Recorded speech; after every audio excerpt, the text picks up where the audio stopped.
Hello everyone, welcome back to Ganga education. मैं हूँ assistant professor Dhanashree Yogesh Kadam और इस चैनल पर हम लीगल फील्ड, लॉ सब्जेक्ट्स और कॉम्पिटिटिव एग्जामिनेशन से रिलेटेड इम्पॉर्टेंट टॉपिक्स को सिंपल और एग्जाम ओरिएंटेड लैंग्वेज में डिस्कस करते हैं। अगर आप LLB, LLM, diploma in law, judicial services, MPSC, UPSC law optional या किसी भी लॉ कॉम्पिटिटिव एग्जाम की प्रिपरेशन कर रहे हो तो ये चैनल आपके लिए बहुत ही यूजफुल रहेगा। चैनल को सब्सक्राइब करना ना भूलें और वीडियो को लाइक और शेयर ज़रूर करें ताकि और स्टूडेंट तक ये नॉलेज पहुंच सके। Now let's start today's topic, right of unpaid seller.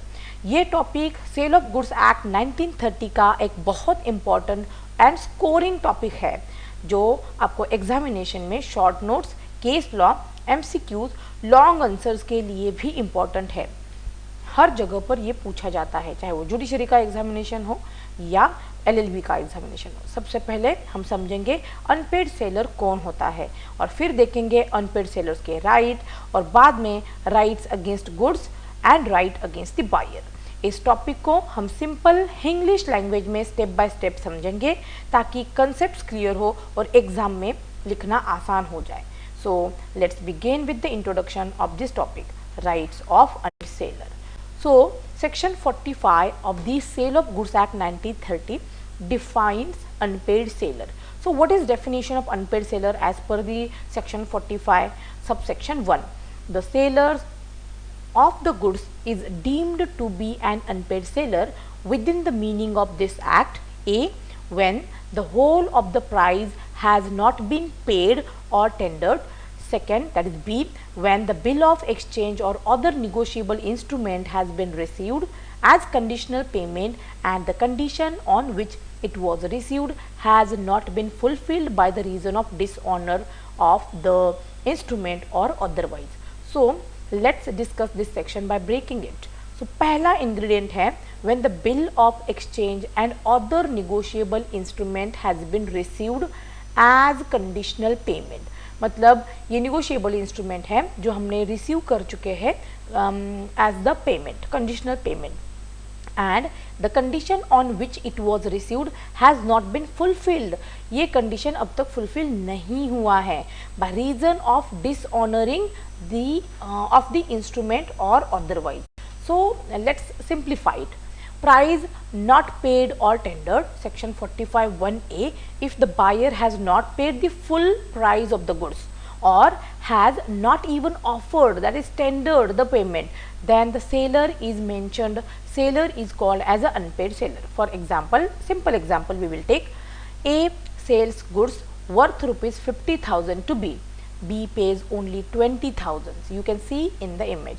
So ये जो सेलर है उसने क्या किया है, गुड्स बेचे है of 50,000 rupees, against that buyer ने ओनली 20,000 रुपीज़ ही पे किए हैं। तो 30,000 rupees of amount that is unpaid balance from the buyer. So this seller will be termed as a unpaid seller because पूरा अमाउंट जो है 50,000 का वो यहाँ पर अब तक पे नहीं हो चुका है।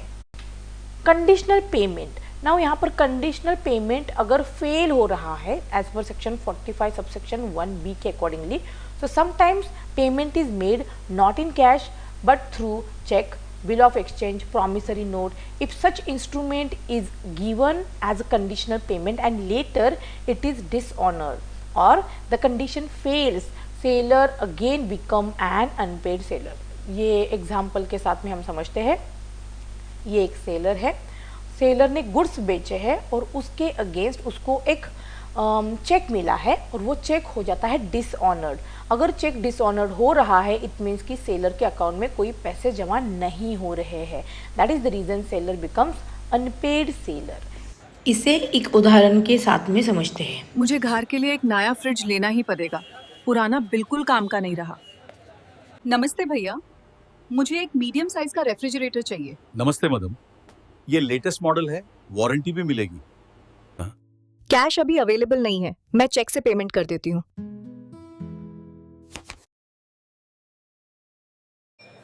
चेक डिसऑनर हो गया, पेमेंट क्लियर नहीं हुई। मैडम, चेक डिसऑनर हो गया है, जब तक पेमेंट नहीं आती मैं अनपेड सेलर हूं। चेक डिसऑनर होने पर सेलर को लॉ कहता है अनपेड सेलर।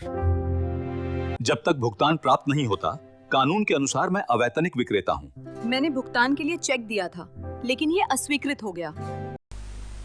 यहाँ पर important term we are using conditional payment. So conditional payment means payment is accepted subject to realization, or so mere receipt of the check will not be considered as a payment until it is honored. ये image के साथ में आप इस चीज़ को समझ सकते हो. If check is received, check is honored, then payment is completed. If check is dishonored, then it will not be considered as a payment, right? मतलब यहाँ पर payment कोई भी नहीं हो रहा है due to the dishonor of the check. Now let's discuss subsection 2. In this chapter, the term seller includes any person who is in the position of a seller. As for instance, an agent of the seller to whom the bill of lading has been endorsed, or the consignor or agent who has himself paid or is directly responsible for the price. So let's discuss this provision in detail. Who will be considered as a seller under section 45 subsection 2? The word seller is used in the wide sense here. It includes actual seller, agent of the seller, that agent holding the bill of lading, consignor, that is any person who has paid or is responsible for the price. So even a person standing in the shoes of the seller can claim rights of unpaid seller. With the help of image we are going to discuss. Seller wider sense में है, actual seller, consignor, a person who has paid and is responsible for the price, and the agent of the seller, that is agent holding the bill of lading. So any person standing in the shoes of the seller can claim the rights of unpaid seller. Important case laws on unpaid seller. First is cash versus Dilne. So fact is that buyer gave a bill of exchange to the seller as a payment for goods. The seller accepted the bill. Later the bill was dishonored, not paid on maturity. So the buyer argued that giving the bill amounts to payment. So issue is that whether acceptance of bill of exchange amounts to absolute payment of the price.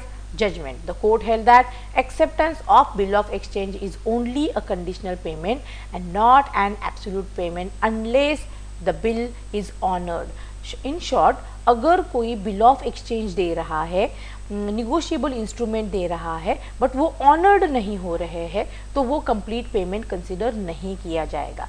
सो बस हम bill of exchange receive कर रहे हैं, it doesn't mean कि पूरा payment हो चुका है, unless and until it is honoured. Now suppose कि बिल ऑफ एक्सचेंज लिया है और वो डिसऑनर्ड हुआ है, that seller becomes unpaid seller. Ratio recidendi. A negotiable instrument is a prima facie conditional payment. If the instrument is dishonored, the original debt revives. Therefore, the seller continues to be an unpaid seller. So directly support section 45 subsection 1 clause B of the Sale of Goods Act 1930. So acceptance of bill of exchange does not mean payment. Payment is complete when the bill is honored. Second case is Moti Lal versus Karabuddin. So what are the facts of the case? Goods were sold and buyer issued a hundi, that is negotiable instrument, as payment. The hundi was later dishonored. The seller claimed right as unpaid seller.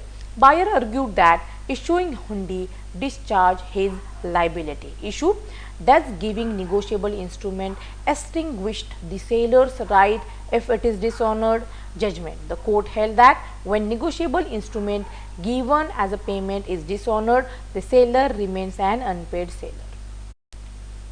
Ratio recidendi. Payment by negotiable instrument is conditional, not absolute. Dishonor restores the seller's original rights. So sellers can exercise right of lien and stoppage in transit. So even in Indian law, dishonor of hundis or check revives the seller's unpaid status. This is Ganga Education. Subscribe for more interesting videos. Thank you.